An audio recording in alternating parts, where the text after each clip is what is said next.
Barack Obama in 2004 was totally unknown. People were saying, I don't know who this guy is. I wonder why they picked him.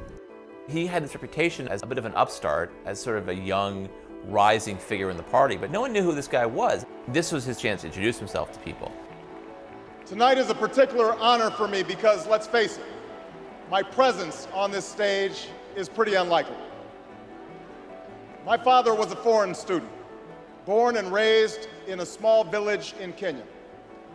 What makes a great political speech is if you can somehow fold your story into this larger American story. The next thing he says is about his mother's family. His grandfather fought in World War II. He used the GI Bill. They settled in Kansas, so white people could say, he's just like us. My parents shared not only an improbable love, they shared an abiding faith in the possibilities of this nation. I stand here knowing that my story is part of the larger American story, that I owe a debt to all of those who came before me, and that in no other country on earth is my story even possible. Going into this speech, we've had 4 years of George Bush, and we felt as a country like we've grown further apart. '04 was very much a divisive partisan race. Obama's speech is in some ways an antidote to that. Alongside our famous individualism, there's another ingredient in the American saga, a belief that we're all connected as one people. If there's a child on the south side of Chicago who can't read, that matters to me even if it's not my child. If there's a senior citizen somewhere who can't pay for their prescription drugs and having to choose between medicine and the rent, that makes my life poorer even if it's not my grandparent. It is that fundamental belief, I am my brother's keeper, I am my sister's keeper, that makes this country work. E pluribus unum, out of many, one. He gives a speech that presages his entire political message of 2008, which is this sort of post-partisan argument. Now, even as we speak, there are those who are preparing to divide us. The spin masters, the negative ad peddlers, who embrace the politics of anything goes. Well, I say to them tonight, there is not a liberal America and a conservative America. There is the United States of America. Obama was born with two great gifts. One is his mind, and the other is his ability to speak to large groups of people. There are three things that Obama does that really makes that speech effective.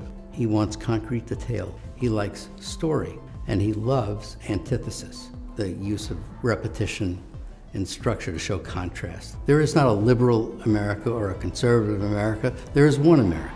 There is not a black America and a white America and Latino America and Asian America. There's the United States of America. The pundits like to slice and dice our country into red states and blue states, but I've got news for them too. We worship an awesome God in the blue states, and we don't like federal agents poking around in our libraries in the red states. We coach Little League in the blue states, and yes, we've got some gay friends in the red states. We are one people, all of us pledging allegiance to the Stars and Stripes, all of us defending the United States of America.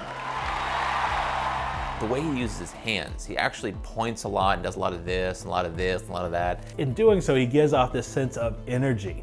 I am new, I'm someone who is dynamic. And he doesn't do that so much anymore. He's a little more solemn and reserved when he gives speeches today, but I think is more reflective of his office. In the end, that's what this election is about.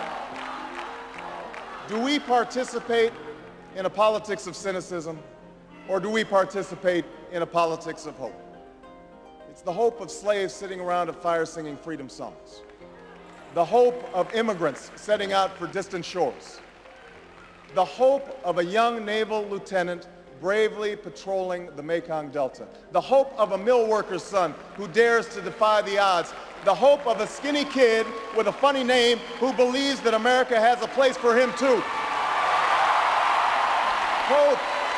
Hope in the face of difficulty. Hope in the face of uncertainty. the audacity of hope. His appearance at that convention, which was the best speech of the convention, better than John Kerry's, was electrifying, and without it, he wouldn't be president.